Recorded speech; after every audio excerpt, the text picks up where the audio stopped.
한번 따라 하시겠습니다. 인생을 바꾸시는 예수님. 인생을 바꾸시는 예수님. 우리가 힘든 삶을 보통 이렇게 간단하게 표현하지요. 무거운 삶이다. 그렇죠. 우리가 짐을 지게 되면, 특별히 무거운 짐을 지게 되면 힘들죠. 근데 왜 우리는 인생에 어려움을 만나면 내리막길이라고 하지 않고 오르막이라고 할까요? 인생의 어려움을 그 오르막을 오른다. 힘들잖아요. 여러분, 산을 오르는 게 힘들죠. 내려가는 게 뭐 어렵다고 하는데 오름에 비해서 내려가는 것은 아무것도 아닙니다.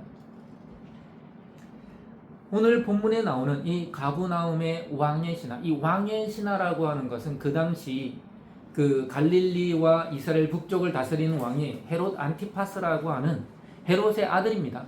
여러분, 예수님이 나실 때 헤롯 왕, 그 헤롯은 이 헤롯 안티파스의 아버지예요. 아버지. 그의 아들 헤롯 안티파스가 이 그 유대 북부 땅을, 유대 땅은 아니죠, 그 갈릴리 땅을, 이스라엘 북쪽 땅을 다스리고 있었어요. 그 사람이 어디에 있었냐? 여러분, 지포리라고 하는데, 지포리에 원래 있었습니다. 그 갈릴리에 있어요. 갈릴리 지방에 있는데 지포리에 있다가 이 헤롯 안티파스가 도시를 하나 건설합니다. 그게 티베리우스라는 도시인데요. 황제 이름이잖아요. 디베료, 우리는 디베료. 그래서 그 호수를 우리가 무슨 호수라고 합니까? 갈릴리 호수 또는 디베료 호수라고 합니다. 그러니까 그 안티파스가 지은 그 도시가 황제를 위해 헌정을 한 도시인데요. 황제 이름을 따서 갈릴리 호수 근처에다가 지었어요. 그리고 나중에 그 도시로 옮겨가게 되죠. 어쨌든 헤롯 안티파스를 모시고 있는 신하입니다. 그 사람이 이 가브나움에 살았어요. 그런데 문제는 아들이 병이 들었네요. 근데 병이 들으면 자기가 왕의 신하라고 하는 그냥 하급직이 아닌 것 같아요. 좀 높은 고위직의 신하인 것 같아요. 그러면 인맥과 이런 걸 다 총동원해서 의사라는 유명한 의사라는 의사 다 불러봤을 거 아닙니까? 그리고 좋은 약이라는 약은 다 구해서 먹여봤을 거 아닙니까? 그럼에도 불구하고 아들이 어떻게 되어가고 있어요? 죽어가고 있어요. 누가 봐도 죽음이 멀지 않았어요. 근데 그 순간 누군가가 소식을 전해줍니다. 지난번에 가나에서 물로 포도주를 만드셨던 그분, 예수라고 하는 분이 다시 가나에 오셨다. 근데 이 가브나움에서 가나는 좀 거리가 있어요. 가브나움은 저 위쪽 북쪽에 있고요. 이 가나는 이 갈릴리 이 서쪽 중간점으로 내려와야 돼. 그 거리상으로 따지면 한 26km인데 시골길이라고 하는 게 이제 오르락 내리락 옆으로 갔다가 이렇게 하니까 총 늘어나면 한 30km, 34km, 이렇게 36km 정도 늘어납니다. 근데 이 거리를 소식을 듣자마자 생각도 하지 않고 찾아갑니다. 가나로 가요. 그래서 가브나움에서 이쪽 갈릴리 호수를 지나서 가나까지 내려온 거예요. 지리적으로 말하면. 근데 여러분, 사람이 걷는 속도가 시속 몇 킬로인가요? 네, 4km면 할머니 정도 수준이고, 건장한 남녀가 걸으면요 한 7km 정도 걸을 수 있어요. 빨리 걸으면 한 8km 걷습니다. 그러니까 군인들이 걷는 속도를 8km 정도에 맞추죠. 이게 걸어갑니다. 여러분, 8km도 이게 상당히 빨리 걷는 거예요. 우리 김영선 성도님이 4km네. 4km가 어쩌면 더 맞을지도 몰라요. 여러분 생각해보세요. 34km를 걸어가려면 몇 시간이 걸릴까요? 그럼 최대한 내가 경보, 빨리 걷는 거죠. 빨리 걷는 수준으로 걸으면, 안 쉬고 걸으면 4시간 정도 걸립니다. 48, 32. 그렇죠. 4시간이 약간 넘게 걸리죠. 근데 여러분들이 걸으면 4시간에 고불해야 돼. 근데 여러분, 이 가브나움은요, 갈릴리 호수 바로 맞닿은 마을이거든요. 이 갈릴리 호수가 수평선보다 210m 낮은 곳에 있어요. 근데 이 가나는요, 수평선에서 한 370, 80, 한 400m 고지에 있어요. 그러면 가브나움에서 가나까지 이렇게 올라오면 몇 미터를 올라와야 돼요? 더하기가 안 되시나 봐. 대략 600m를 500m 이상 600m를 올라와야 되는 거예요. 그러니까 34km 600m 정도 되는 산을 올라간다고 생각하시면 돼요. 근데 아버지는 그런 거 상관없어요. 왜요? 내 아들이 죽어가고 있는데 거리가 무슨 상관이며 높이가 무슨 상관이겠습니까? 그래서 예수님을 무작정 찾아갑니다. 찾아가요. 근데 성경은 딱 그 시간을 하나 알려주죠. 예수님을 만나고 돌아갈 때 자기의 집에 하인을 만납니다. 당신의 아들이 살아났다. 그럼 언제쯤 살아나냐? 언제쯤 살아나냐? 그랬더니 몇 시라고 했습니까? 7시에 살아났다 그랬죠. 유대의 7시는 오늘날 아침 9시입니다. 오전 9시예요. 자, 그러면 생각해 보세요. 예수님을 만난 시간이 9시쯤이라는 거죠. 그러면 이 아버지가 밤을 꼴딱 새고 갔다는 얘기예요. 아니면 가다가 한밤에는 어딘가에 유숙을 했겠죠. 어쨌든 자기가 밤늦게 그 소식을 듣고 저녁쯤에 가다가 밤에는 어딘가에서 자고 다시 아침 일찍 예수님을 수소문해서 찾아간 거예요. 이게 부모님의 심정이에요. 자녀를 위해서 자녀에게 뭐라고도 하지만 자녀를 위해서는요, 정말 내가 가진 것을 아낌없이 주는 게 부모인 거죠. 바로 이 아버지는 자기의 아들을 위해서 그렇게 살아왔고, 또한 이 위기의 순간에, 절망의 순간에 그렇게 했던 사람이에요. 대단한 사람이죠.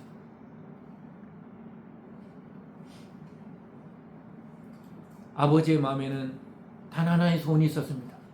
죽어가는 내 아들이 어떻게 되는 것입니까? 다시 살아나는 거예요.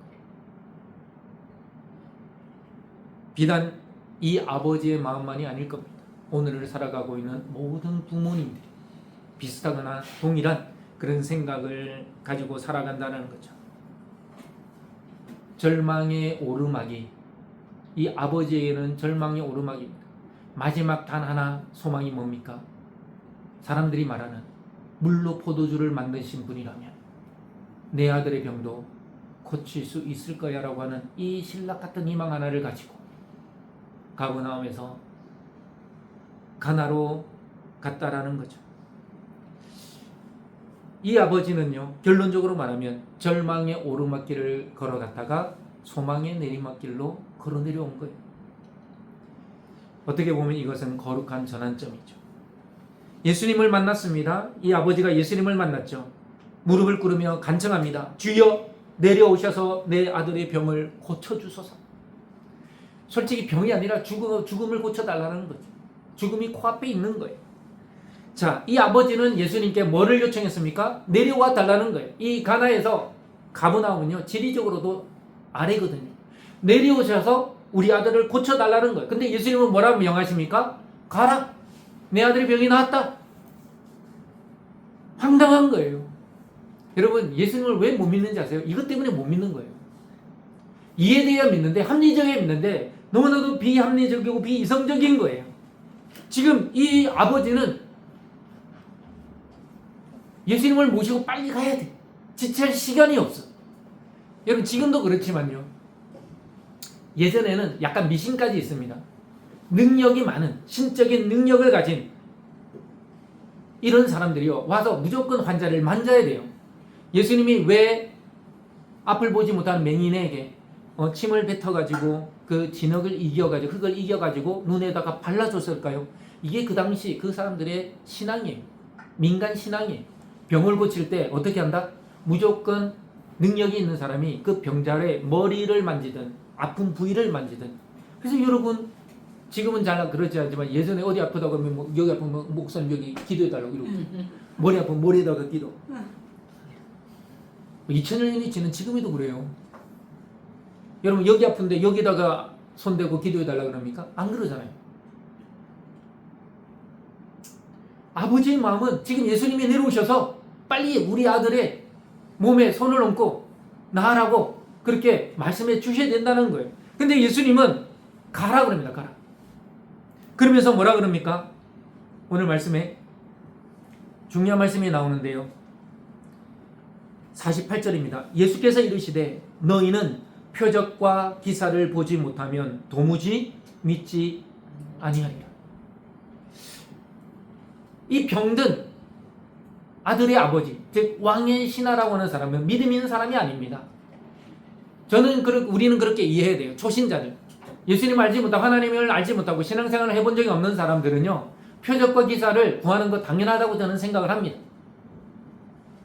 뭔가 신적인 능력이 나타나서 내가 그것을 경험해야지, 아, 신이 있구나, 하나님이 있구나 라고 생각하는 거 당연하다고 생각합니다. 그렇게 말했는데도 신하가 또 이렇게 말합니다. 49절입니다. 주여, 내 아이가 죽기 전에 내려오소서. 지금 예수님과 이 신하의 말이 통해요, 안 통해요? 안 통하고 있는 거예요. 여러분, 믿음이 없으면요, 통할 수가 없습니다. 아까 제가 설명드렸던 것처럼 고대 근동의 사람들은요, 그는 약간 미신적인 신앙이 있었어요. 능력 있는 사람이 직접 환자의 몸에 손을 대고 뭔가 주술을 하든 주문을 외우든 뭔가 얘기를 해야 낫는다라는 생각인 거죠. 그러나 주님은 그렇게 하지 않으셨습니다. 직접 모셔가기를 원하는 이 신하와 그냥 가라 라고 말씀하신, 내 아들이 나왔다라고 하는 이 주님의 말씀 속에 우리의 신앙과 하나님의 소망이, 하나님의 뜻이 어긋나 있다라는 것을 우리는 발견하게 된다는 거죠. 우리는 그렇지 않을까요? 자, 이 아버지가 예수님을 진짜로 믿었을까요? 안 믿었을까요?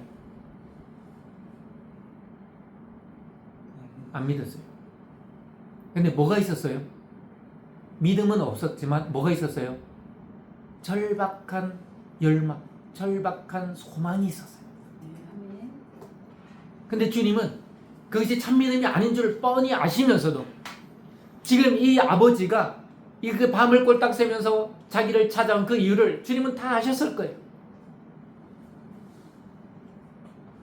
믿음과 상관없이 이 예수님을 찾아와 아들을 살리고 싶은 그 아버지의 마음을 보시고 주님은 고쳐주신 거예요. 근데 이 아버지가 예수님을 향해 이렇게 말합니다. 주여, 헬라에 보면요, 퀴리에라고 되어 있습니다. 퀴리에. 진짜 하인이 주, 그러니까 신하가 왕을 부를 때 쓰는 단어입니다. 이 사람은 늘 왕, 헤롯 안티파스에 대해서 이렇게 불렀겠죠. 퀴리에라고. 낯선 단어는 아닙니다. 여러분, 오늘날 예수, 하나님이란 단어는 낯선 단어가 절대 아닙니다. 믿지 않는 자들도 다 알아요. 근데 이 아버지가 예수님을 향하여, 이 예수라는 젊은 사람을 향해 이 퀴리에라는 말을 쓸 줄을 생각 못했을 겁니다. 근데 이 사람은 예수님을 향해 퀴리에, 주여라고 부릅니다. 왜 그랬을까? 사람은요, 절박하면 뭐든지 합니다. 근데 이거를 나쁘게 보면 안 돼요. 우리의 신앙생활도요, 뭐가 있어야 될까요? 절박함이 있어요. 하나님이 내게 주신 시간은 오늘 하루뿐이라는 이 절박함으로 살아야 되는 거예요. 내일은 저와 여러분의 시간이 아닙니다. 오늘 오후 내일의 삶이 어떻게 될지는 아무도 모르잖아요. 우리가 1년 뒤를 계획하고 5년 뒤를 계획하는 것 좋습니다만 절박함을 잃어버리면 안 된다는 거예요. 가나까지 찾아온 이 신하의 목적, 주님은 아셨습니다. 그래서 가라, 내 아들이 살아있다, 죽지 않는다란 말입니다. 살아있을 것이라, 계속 살아가게 될 것이다 라고 하는 하나님의 선언이 예수님의 입을 통하여 나온 것입니다. 우리가 아버지가 아닌 이상 그 옆에 서 있다면, 이 상황을 잘 아는 사람이라면 이렇게 말할 수도 있습니다. 그게 말이 됩니까? 직접 찾아와서 고쳐주지도 않고 살아있다고요? 계속 살 것이라고요? 그걸 어떻게 알죠? 이해되지 않지만 이 아버지는 그 말씀을 믿을 수밖에 없었어요. 그리고 돌아갑니다. 여러분, 성경은 이게 딱 축약시켜놨지만 여러분이 그 아버지라고 생각하면 힘들게 걸어 올라왔던 이 길을 이제는 내리막길이지만 내려가면서 무슨 생각을 했을까요? 저는 단 한 가지 생각밖에 없을 거라 생각합니다.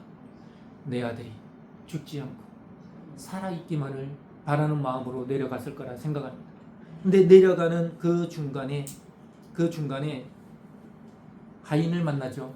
그런데요, 성경은 이렇게 기록하고 있습니다. 50절입니다. 예수께서 이르시되 가라 내 아들이 살아있다 하시니, 우리 그 다음부터 한번 같이 읽겠습니다. 시작. 그 사람이 예수께서 하신 말씀을 믿고 가더니.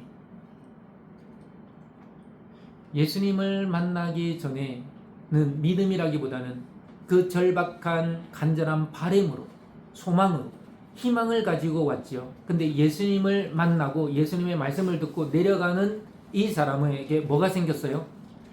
그나마 믿음이 생겼어요. 내 아들이, 예수님에 대한 믿음이라기보다는 내 아들이 죽지 않을 거라는, 내 아들이 살아있을 거라는 이 믿음을 가지고 다시 왔던 길로 되돌아가고 있다는 거예요. 그 사람이 예수님의 하신 말씀을 믿고 가더니, 이 짤막한 문장 안에 신앙의 대반전이 일어났다는 거예요. 여러분, 여기 왜 오셨습니까? 바로 주님을 만나고 주님의 말씀을 믿고 우리의 삶의 자리로 되돌아가기 위해서인 줄 저는 믿습니다. 오늘 주님의 말씀이 내 마음속에 닿을 때 그 말씀이 무엇이든 주님이 하신 말씀이라고 믿는다면 그 믿음이 오늘 생겨나서 그 믿음으로 우리의 삶의 자리로, 우리의 가정으로, 우리의 일터로 되돌아가는 은혜가 있기를 축복합니다. 아멘. 여러분, 공간적 신앙과 시간적 신앙이라는 게 있습니다. 제가 만들어냈어요. 이 공간적 신앙이라는 게 뭘까요? 이 공간 안에 뭐가 보여야 돼. 뭔가 하나님의 능력도 나타나고 뭔가 변화가 일어나야 되고, 이 내가 보는 이 공간이 뒤틀리면 안 돼. 이런 신앙이죠. 근데 시간적 신앙이라는 뭘까요? 공간과 상관이 없어요. 여러분, 우리는 지금 이 공간에 있지만 지구 반대편에 있는 사람들은 다른 공간에 있겠죠. 그러나 시간은 같이 흘러가는 거예요. 신앙이라는 게 그런 거예요. 내가 처한 상황에 속박되고 그 상황 속에서만 생각을 한다면 그는 공간적 신앙을 가지고 살아가는 사람입니다. 하지만 내가 어디에 있든, 어떤 상황을 만나든, 어떤 공간에 있든 변함이 없으신 주님, 동일하신 주님, 살아 역사하시는 주님을 믿고 살아간다면 그것은 시간적 신앙을 가지고 살아가는 사람이에요. 예수님이 왜 이 아버지에게 가라 내 아들이 살아있다 라고 말씀하셨을까요? 내가 안 가도 너희 아들은 살아난다는 거예요. 공간이 중요한 게 아니라는 거예요. 뭐가 중요한 겁니까? 지금 주님과 함께 있는 그 믿음을 가지고 있는 시간이 중요하다는 거예요. 그렇기 때문에 여러분, 공간을 살아가는 자가 아니라 시간을 살아가는 자가 되기를 소망합니다. 아멘. 주님과 함께 이 시간을 살아가야 된다라는 거예요. 주님이 이 자리에 없는 것 같아. 그래서 나는 외롭고 나는 억울하고 나는 불쌍하고 나는 힘들고. 아닙니다.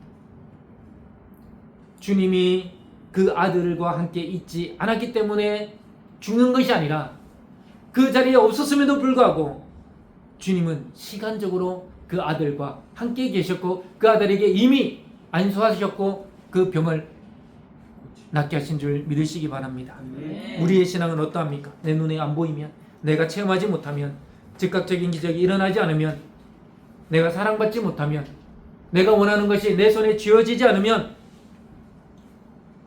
불신앙적인 생각이 스물스물 생겨나지요. 우리는 공간적 신앙에서 시간적 신앙으로 바뀌어가야 합니다. 여러분, 주님의 은혜를 누리며 살아가는 그 시간을 살아내는 저와 여러분 되기를 주님의 이름으로 축복합니다. 오늘 말씀 가운데 아까 8절인가요? 아닙니다.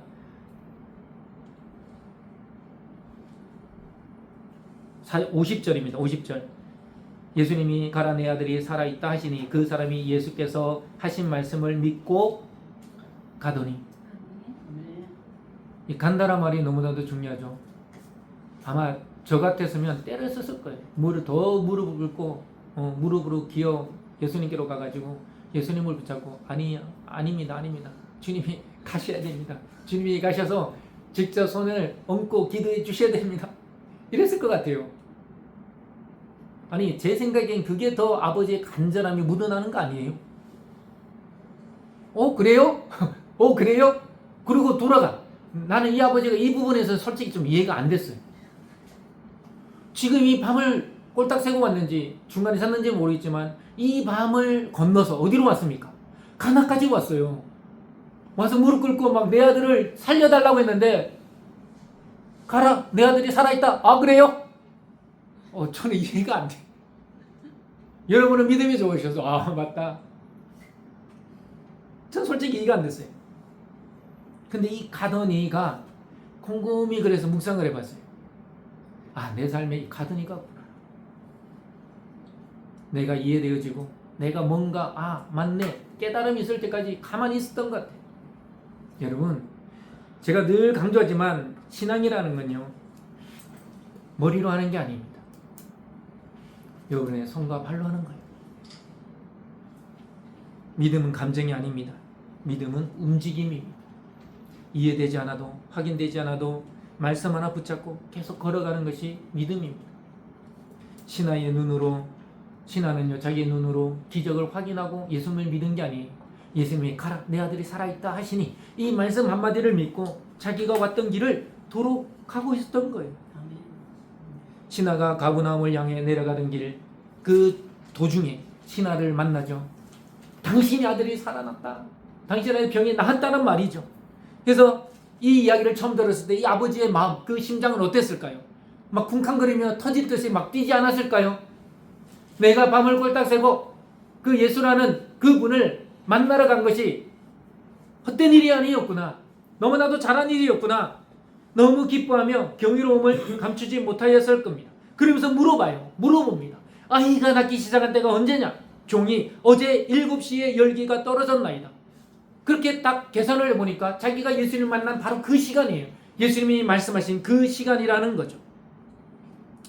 여러분, 34kg라는 것, 이것은요 비유적인 말씀입니다. 여러분, 우리의 자녀들 위해서는 뭐 50kg, 60kg, 100kg라도 갈 수 있잖아요. 주님을 위해서는, 하나님을 위해서는 이 왕의 신하는 초신자도 아닙니다. 믿음이 있다라고 하는 우리는요, 우리의 자녀들을 위하여, 내일을 위하여 손발을 걷어붙이고 일하지만 주님을 위하여, 하나님을 위하여 우리는 무엇을 하고 있는지 생각해 봐야 됩니다. 바라기는 이 예배가 끝나면요 우리 모두의 각자의 자리, 우리의 가정의 자리, 우리의 삶의 자리가요 편안한 자리가 아니잖아요. 여전히 고단하고 여전히 힘들고 어떨 때는 여전히 눈물을 흘릴 수밖에 없는 그런 자리잖아요. 근데 그 자리로 되돌아가야 되는데 왔던 그 모습 그대로 되돌아갈 것인지, 아니면 이 왕의 신하처럼 죽어가고 있었던 아들의 아버지처럼 주님에 대한 새로운 믿음을 가지고 되돌아갈 것인지 우리는 살펴봐야 할 것입니다. 상한 마음으로 왔다가 치유되고 회복된 모습으로 돌아간 이 아버지처럼 저와 여러분들도 오늘 이 예배 가운데에 상하고 끝이 낀 심령이, 영혼이 주님의 어루만지심, 주님의 말씀하실 때에 그 상처가 회복되어지는 은혜가 있기를 주님의 이름으로 축복합니다. 아멘. 그리고 요한복음 4장 53절에 보면 이렇게 기록하고 있습니다. 자기와 그 온 집안이 다 믿으니라. 53절에 그렇게 있지요. 내 아들이 살아있다 하신 말씀 그때인 줄 알고 자기와 그 온 집안이 다 믿으니라. 주님을 만나면요 나만 변화되는 것이 아니라 가정이 변화되어지게 되어 있어요. 다시 한번 나의 믿음을 되돌아보고 나만 변하는 신앙이 아니라 주님을 믿음에 우리의 가정까지 변화되어지는 온전한 믿음에 이르는 은혜가 있기를 축복합니다. 아멘.